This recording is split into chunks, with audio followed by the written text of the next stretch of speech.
په داسې حال کې چې افغانستان هڅه کوي له سیمې سره خپل اقتصادي اړیکې پراخې کړي، تازه خبرې د کابل او تاشکند ترمنځ د سوداګریز فصل د نوي پړاو زیری ورکوي. د صنعت او سوداګرۍ وزارت سرپرست نورالدین عزیزي وایي چې د ازبکستان د لومړي وزیر له مرستیال جمشید خواجهیوب سره یې انلاین غونډه کړې ده او د دواړو هیوادونو ترمنځ د دوړخیزې سوداګرۍ د پراختیا پر لارو چارو یې خبرې کړې دي. د نوموړي په وینا دواړو لورو هوډ څرګند کړی چې د افغانستان او ازبکستان ترمنځ د سوداګرۍ کچه تر 15 میلیارد امریکایي ډالرو پورې لوړه کړي. قرار کنفرانس زوم آنلاینی که همراه آقای جمشید خواجهیوف معاون صدر اعظم جمهوری ازبکستان در از تاشکند و کابل داشتیم، موضوعات بسیار مهمی بین هر دو کشور و هر دو جانب بحث صورت گرفت، خصوصا در قبال مسائل تجارت و ترانزیت و اضافه کردن حجم و بلند بردن تجارت دو جانبه هر دو کشور.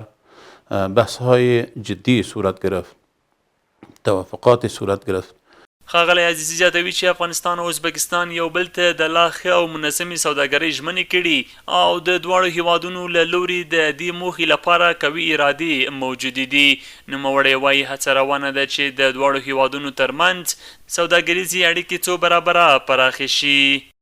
و انشالله ان قریب ما ایره روی یک مینوت جلسه امضا خواهیم کرد، خصوصا در بخش ازی که ما تجارت خود نظر به ای که جمهوری ازبکستان و همچنان امارت اسلامی تعهدات دارند و از هر دو طرف اراده محکم الحمدلله وجود داره. میخواهیم که حجم تجارت خود چند برابر بسازیم. آماری که در دست ما است تقریبا تجارت فعلی ما در حدود 1 میلیارد است و عمومی تجارتی که داریم از 1 میلیارد و 500 میلیون بالاتر است. د افغانستان او ازبکستان ترمنځ د سوداګرۍ پراختیا نه یوازې د سیمې د اقتصادي اتصال لپاره مهم ګام بلل کیږي، بلکې دا به د افغانستان د صادراتو د زیاتوالي، د بازارونو د پراختیا او د ترانزیتي فرصتونو د پیاوړتیا لامل هم شي.